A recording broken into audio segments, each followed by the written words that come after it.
მოგესალმებით, ჩვენი დღევანდელი საუბრის თემაა საბჭოთა ხელისუფლების ანტირელიგიური პოლიტიკა შიდა ქართლში, მათ მიერ განხორციელებული ტერორი მართლმადიდებელი ეკლესიის წინააღმდეგ და არა მარტო, არამედ სხვადასხვა რელიგიური კონფესიების წინააღმდეგაც. მათ მიერ დევნა ქართველი სასულიერო პირების.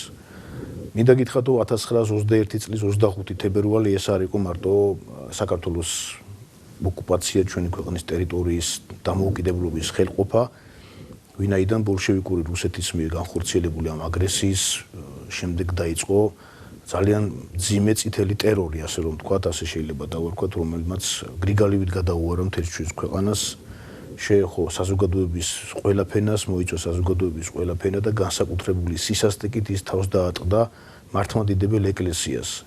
რატომ? იბადება კითხვა და პასუხი ძალიან მარტივია, ვინაიდან მართლმადიდებელი ეკლესია იყო საყრდენი ქართული იდეოლოგიის, ქართული ცნობიერების და ამ ცნობიერებაზე, ამ ეროვნულ იდეოლოგიაზე მიიტანა ბოლშევიკურმა ამ საბჭოთა ხელისუფლებამ იერიში. ეკლესიის განადგურება ნიშნავდა ეროვნული ცნობიერების მოშლას და მისთვის სასურველი საზოგადოებრივი აზრის გაბატონებას. მინდა გითხრათ, რომ მარც ბოლშევიკების გამოჩენამდე არსებობდა ქართული მართლმადიდებლური ეკლესია დამოუკიდებელი რესპუბლიკის მმართველობის პერიოდში სახარბიელო მდგომარეობაში. მხედველობაში მაქვს ის გარემოება, რომ ჯერ კიდევ უწმიდეს და უნეტარესი კათოლიკოს პატრიარქი ლეონიდე ძალიან ესეთ ვითარებაში აღმოჩნდა. ცნობილია მათ მისი დამოკიდებულება, ხელისუფლების დამოკიდებულება მაშინდელი კათოლიკოს პატრიარქის მიმართ. მან რამდენჯერმე გაუგზავნა წერილი ნოე ჟორდანიას, თქვა, რომ ეკლესიის მიმართ განახორციელებინა ხელისუფლებას გარკვეული დათმობები, თუმცა მენშევიკური მთავრობა არ გამოირჩეოდა სიმპათიებით ქართული მართლმადიდებელი ეკლესიის მიმართ და მეცაც გეტყვით, რომ გელათის მონასტრიდან სიწმინდეების გატანამ, განძის გატანამ ამან კიდევ უფრო გაამწოვა და კიდევ უფრო დაძაბა სიტუაცია ქართულ ეკლესიასა და მაშინდელ ხელისუფლებას შორის. თუმცა ეს სიტუაცია, რა თქმა უნდა, განსაკუთრებით გამძაფრდა და სხვა სიმაღლეზე ავიდა, როდესაც ბოლშევიკური ხელისუფლება გაბატონდა და რეჟიმი შეიქმნა საბჭოური ჩვენს ქვეყანაში. როგორ დაიწყო ეს ყველაფერი და რა იყო მთავარი ბიძგის მიმცემი ეკლესიის წინააღმდეგ ბრძოლისა? 1921 წლის 15 აპრილს გამოიცა 22 დეკრეტი და ამ დეკრეტში მე-14-მე-15 მუხლებში პირდაპირ იყო, ესე იგი, მწვანე შუქი ანთებული ეკლესიების დასარბევად, ეკლესიების ქონების ჩამოსართმევად და პირდაპირ ეწერა ამ დეკრეტის ამ მუხლებში, რომ ეკლესია რჩებოდა ყოველგვარი უფლებების გარეშე, მას ჩამორთმეოდა თავისი ქონება და მას არანაირი იურიდიული პირის სტატუსის უფლება აღარ ექნებოდა მომავალში. ეს ნიშნავდა იმას, რომ ეკლესია ფაქტიურად გაწირეს დასახურად და აი ამ მწვანე შუქმა, ასე ვთქვათ, პირობითად რომ ვთქვათ, ბიძგი მისცა რაიონებში, რეგიონებში ურწმუნოთა ტალღის აგორებას, უღმერთოთა კავშირების ჩამოყალიბებას და მათ ბრძოლას ქართული ეკლესიის წინააღმდეგ. არაერთი ეკლესია იქნა დარბეული მათ მიერ. სასულიერო პირები იდევნებოდნენ და რა თქმა უნდა, შეურაცხყოფა, ალბათ რბილი სიტყვა იქნება გამოვიყენოთ, იმიტომ რომ მათ მიერ ხდებოდა დევნა და რბევა ქართველი სასულიერო პირების, ვინაიდან პარტიულ აქტივისტებს უნდა გარკვეული ნდობა დაემსახურებინათ თავიანთი მმართველი ხელისუფლების წინაშე და ეს იყო ერთგვარი, ასე ვთქვათ, გზა ამ ნდობის მოპოვების. და მეცაც გეტყვით, რომ ესე იგი ხელისუფლება იძულებული გახდა, რომ გაეგზავნა გარკვეული ცირკულარი რაიონებში, თემების სამაზრო რევკომებში და მოეთხოვა ამ, ესე იგი, ბრბოს შეჩერება, რომლებმაც ეკლესიები დაარბიეს, გაიტანეს ეკლესიის ბეჭდები, ეკლესიის დოკუმენტაციები და ერთ-ერთი ცირკულარი, რომელიც დაეგზავნა რეგიონებს, ხელს აწერდა მაშინდელი შინაგან საქმეთა სახალხო კომისარი ვინმე სოკოლოვსკი, რომელიც მოუწოდებდა ხალხს, რომ ესე იგი არავითარ შემთხვევაში აღარ გაეგრძელებინათ ეკლესიების დარბევა, ვინაიდან ეს რაღაც სხვა შედეგებს იძლეოდა და ამას მოყვა კიდევ მეორე წერილი, რომელშიც სოკოლოვსკი მიუთითებდა, რომ შეეწყვიტათ სასულიერო პირების დევნა, მათი შევიწროება, მათი შეურაცხყოფა, ვინაიდან ეს პირდაპირ წერია ამ ცირკულარში მთავრობის პრესტიჟს ძირს დაცემს, მთავრობის პრესტიჟს რაღაც გარკვეულ ჩtildeს მიაყენებსო და ასე გრძელდებოდა. თუმცა მიუხედავად ამ ყველაფრისა, რომ ხელისუფლებამ შეარბილა გარკვეული ტონი, ასე ვთქვათ, თითქოს ეკლესიას მოჩვენებითი იყო თავისთავად ცხადია, ვინაიდან დაიწყო ქართველი სასულიერო პირების ძალიან მძაფრი დევნა.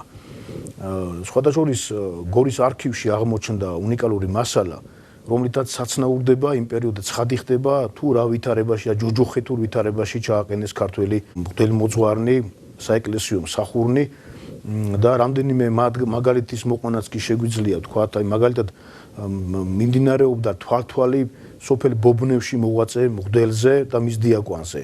და ერთ-ერთი გრიფით საიდუმლოადევს ამ წერილს ატენიდან არის ეს წერილი გაგზავნილი გორის მაშინდელ სამაზრო რევკომში, აღმასკომში უფრო სწორად და იქ წერია რომ ბობნევში მოღვაწე ქართველი მღვდელი გიორგი პაპელიშვილი და მისი დიაკვანი ეწევიან ანტისაბჭოურ პროპაგანდას, რომ თითქოს შეცდომაში შეყავთ მათ მრევლი და მოითხოვენ სასწრაფოდ მოხდეს მათი განეიტრალება. მოიხსენება ჩვენ საზოგადოებას, ჩვენს მაყურებელს, რომ რა არის განეიტრალება და რას უნდა უკავშირდებოდეს. ასევე გვაქვს ჩვენ იმ პერიოდის სასულიერო მოღვაწეთა წერილები. მთავრობამ მიიღო გადაწყვეტილება, რომლის თანახმადაც სასულიერო პირთათვის აიკრძალა მიწის ნაკვეთების დარიგება. თუ ისინი არ დაანებებდნენ თავს საეკლესიო მოღვაწეობას და არ მოხდებოდა მათ მიერ საეკლესიო მღვდელმსახურებისაგან ჩამოცილება და თავიანთინებით არ იტყოდნენ ისინი უარს, ამ შემთხვევაში ბუნებრივია ისინი სასტიკად იქნებოდნენ დაჟილი და ეს მიწის გარეშე დატოვება ნიშნავდა მათ ულუკმაპურო დატოვებას, მათი ოჯახების შიმშილისთვის განწირვას და ამიტომაც ბევრმა მოძღვარმა, რომელიც თავის საქმიანობას ეწეოდა ეკლესია მონასტრებში, უარი თქვა, გაეგრძელებინა ანაფორის ტარება, უარი თქვა, გაეგრძელებინა მღვდლობა და თავისივე განცხადებით, ესე იგი, ხელისუფლებას მიმართა, რომ მათთვის მიწის ნაკვეთები მიეცათ. ვინაიდან სასულიერო პირებს ყავდათ თავიანთი ოჯახები, შვილები ბუნებრივია და ამ შემთხვევაში ისინი აი ამ მძიმე არჩევანის წინაშე დააყენეს. თუმცა ერთ-ერთი წერილი, რომელიც აღმოჩნდა არქივში, გვიხატავს ცხინვალში მოღვაწე დეკანოზის ცხოვრებას. ეს იყო ივანე ანტონიძე კასრაძე. ძალიან საინტერესო პიროვნება, რომელიც მოხუცებული იყო. ივანე კასრაძეს დააყენეს ასეთი არჩევანის წინაშე, მას ან უნდა ეთქვა უარი მღვდლობაზე და მიეღო მას მიწის ნაკვეთი, ან და მეორე არჩევანი ადვილად წარმოსადგენია რაც იყო და მან უარი განაცხადა. თქვა რომ მე მიწის ნაკვეთის მიღებაზე თანხმობას ვაცხადებ, მღვდლობას ჩამოშორდები, ოღონდ გაუწიეთ ანგარიში იმას, რომ მე ამდენი წელია მოღვაწეობ ეკლესიაში, მოხუცებული ვარ და გთხოვთ რომ წვერის შეკრეჭვასა და ანაფურის გახდაზე ის უარს ამბობდა. ასე რომ მან მიუხედავად იმისა, რომ ესე იგი მღვდლობას თავი დაანება და მიწის ნაკვეთი მას თან მიწის ნაკვეთის გადაცემას ძალიან საინტერესო ჩანაწერი აქვს, რომ მე რა მიწის ნაკვეთის გამაჩნია, მას დავჯერდები, სხვა მიწის ნაკვეთი არ მინდა. ოღონდაც დამიტოვეთ ჩემი ამ ანაფურის ტარების უფლება და მე აქტიურ მღვდლობას აღარ გავაგრძელებო. აი აქ ძალიან მარტივად ჩანს და წარმოსადგენია თუ როგორი პოლიტიკა ხორციელდებოდა ქართველი სასულიერო პირების მიმართ. ერთ-ერთი დოკუმენტი, რომელიც შინდისის თემის რევკომიდან არის გაგზავნილი, მაგალითად გორის აღმასკომის სახელზე, იქ წერია, რომ ჩამოთვლილია თუ რა მდგომარეობაა შინდისის თემში და აღნიშნულია, რომ სამმა მღვდელმა თავისით გაიკრიჭა წვერი და უარი თქვა მღვდლობაზე, 6-მა დატოვა თანამდებობა და ასეთი წერილები ძალიან ბევრია სხვადასხვა თემებიდან გაგზავნილი, რომელთაც ხდებოდა ამ სასულიერო პირთა შესახებ ინფორმაციის მოგროვება. მინდა გითხრათ, რომ 1923 წელს სპეციალური ცირკულარი დაიგზავნა ცენტრალური ხელისუფლებიდან სამაზრო აღმასკომებში და მაზრის აღმასკომებიდან სხვადასხვა თემებში, რომელშიც კითხვარი იყო, ცირკულარი კითხვარი, რომელშიც იყო შესავსები რამდენიმე გრაფა და ეწერა, რომ რამდენი ეკლესია დარჩენილი ამ თემში დასახური, რამდენი ეკლესია არის გადაკეთებული თეატრად ან კლუბად, რამდენი სასულიერო პირი არის მოქმედი, რამდენი სასულიერო პირი გაიკრიჭა თავისინდებით, რამდენი გაიკრიჭა ძალით და აი ესეთი შემაძერწუნებელი, ესე ვთქვათ, კითხვარები იქნა დარიგებული და შემდეგ უკვე ამ კითხვარების პასუხად მოდიოდა პასუხი, რომ იქიდან რომ აი ამდენი ეკლესია დაიხურა, ამდენი სასულიერო პირი იქნა ძალით, ესე იგი ჩამოცილებული ეკლესიას და ამდენი ეკლესია გადაკეთდა თეატრად ან კლუბად და ასე შემდეგ. სხვადასხვა როდესაც ეკლესიების დარბევა დაიწყეს და ნივთეულობის წამოღება ეკლესიებიდან, აი არსებობს ერთი მაგალითი, როდესაც ერთაწმინდაში, რომელიც გორის მაზრაში შედიოდა იმ პერიოდში, მრევლმა გაუწია ძალიან დიდი წინააღმდეგობა მისულ ბოლშევიკებს. მრევლმა განგაშიზარი დარეკეს ეკლესიის სამრეკლოზე, შეიკრიბა მთელი სოფელი და ბოლშევიკებს არ მისცეს საშუალება, რომ ესე იგი ეკლესიაში შესულიყვნენ, შევარდნილიყვნენ და იქიდან წამოეყოდნენ ძვირფასი ხატები და სხვადასხვა ისტორიული ღირებულების ნივთები.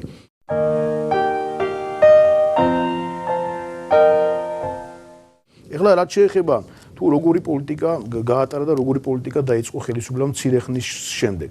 მორწმუნეთაგან იგზავნებოდა ძალიან ბევრი წერილები, რომელიც ეხებოდა დახურული ეკლესიების ხელახალ გახსნას.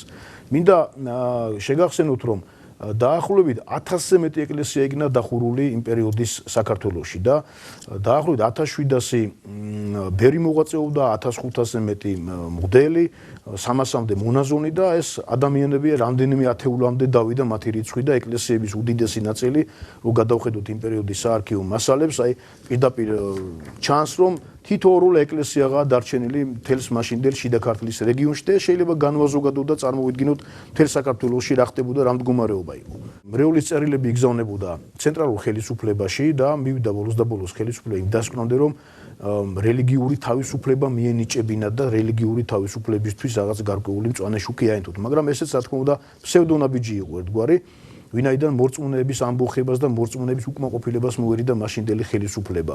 საიდუმლო წერილებში წერია ადგილობრივი ხელმძღვანელობისადმი, რომ რაც შეიძლება ფრთხილი დამოკიდებულება გამოეჩინათ ამ ხალხისადმი და არ მოხდარიყო მათი ასეთი უკმაყოფილების გადაზრდა უფრო ქმედი და აქტიურ საქმიანობაში. გორის მაგალითზე 1923 წლის ივნისში მოხდა ამ რელიგიური თავისუფლების ასე ვთქვათ მიღება და ოქონის მრევლმა მიმართა მაშინდელ ხელისუფლებას, რომ მომხდარიყო დაკეტილი ოქონის ტაძრის ხელახალი გახსნა, მისი ხელახალი ამოქმედება. ხოლო 1923 წლის სექტემბრის თვეში მაშინდელ გაზეთ კომუნისტში 222 ნომერშია გამოქვეყნებული ერთ-ერთი დადგენილება, რომლის თანახმადაც მიეცათ საშუალება მორწმუნეებს რელიგიურ საზოგადოებათა დაარსების. და მინდა გითხრათ, რომ საზოგადოების დაარსებამდე ხელისუფლებამ შექმნა სიძველეთა და ხელოვნების ძეგლთა დაცვის კომიტეტი, რომელშიც შევიდა 3 ძალიან მაღალი რანგის ჩინოვნიკი, ასე ვთქვათ. ეს იყო შინაგან საქმეთა სახალხო კომისარი, ეს იყო განათლების სახალხო კომისარი და ასევე იუსტიციის სახალხო კომისარი. ეს ძალიან ცნობილი პერსონა იყო იმ დროს, ვინმე ვარძიელი, რომელიც ასევე განაგებდა საეკლესიო საქმეებს, იყო ასევე რესპუბლიკის მთავარი პროკურორი და მასვე დაევალა ამ რელიგიურ საქმეთა კურირება, ასე ვთქვათ. და რა თქმა უნდა, რეგიონში ძალიან ბევრი ეკლესია იყო ახსანუსხი, ძალიან ბევრი ნივთი არსებობდა რელიგიური დანიშნულების და ისტორიული ღირებულების და ხელისუფლებამ გამოყო 2 ექსპერტი ამ ნივთების შესასწავლად და მათი ისტორიული ფასეულობის დასადგენად. ეს 2 ადამიანი ჩვენი საზოგადოების 2 გამორჩეული სახე, ასე ვთქვათ, გახდათ აკადემიკოსი აკაკი შანიძე და ჯერ კიდევ მაშინ ყმაწვილი სიმონ ჯანაშია.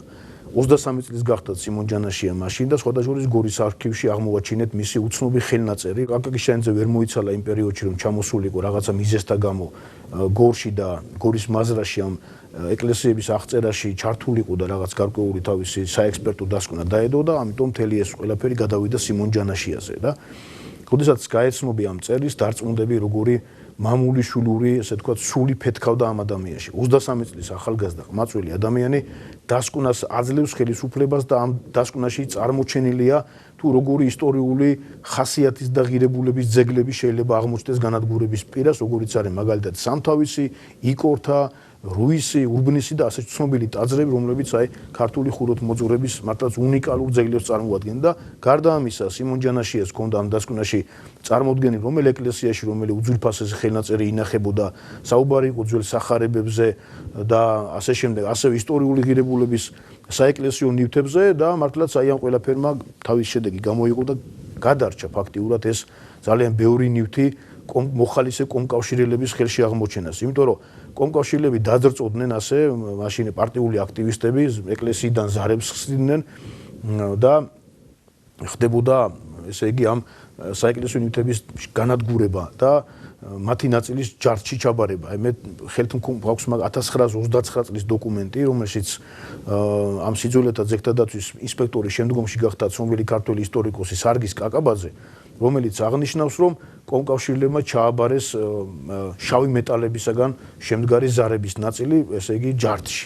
2 ნაწილად გაყვეს ეს ჩამოხსნილი ზარები ეკლესიიდან და ფერადი მეტალისაგან დამზადებული ზარები ჩააბარეს აღსადგენად სარეაბილიტაციოდ რუდ მეტალ ტორგს, ასეთი ორგანიზაცია არსებობდა და როგორც გითხარით, სიმონ ჯანაშიას აი ამ რუდუნებამ თავისი შედეგი გამოიღო და ძალიან ბევრი ნივთი, მათ შორის ბრეთიდან წაღებული სახარებები და ძალიან ბევრი ისტორიული დანიშნულების, ღირებულების წარწერიანი ხატი იქნა გადარჩენილი და ერთი პერიოდი ეს ნივთები ინახებოდა გორის ხაზინაში და შემდეგ გორის ხაზინიდან ეს ნივთები სიმონ ჯანაშიას გადასცა მიღება ჩაბარების აქტით პარტიის ერთ-ერთმა წარმომადგენელმა, აღმასკომის ერთ-ერთმა ჩინოვნიკმა არტაშ მარუტოვმა. ასეთი პიროვნება იყო, რომელმაც მიღება ჩაბარების აქტით გადასცა სიმონ ჯანაშიას ეს ნივთები და საბოლოო ჯამში ეს უკვე სამუზეუმოდ იქნა, ასე ვთქვათ, გადატანილი.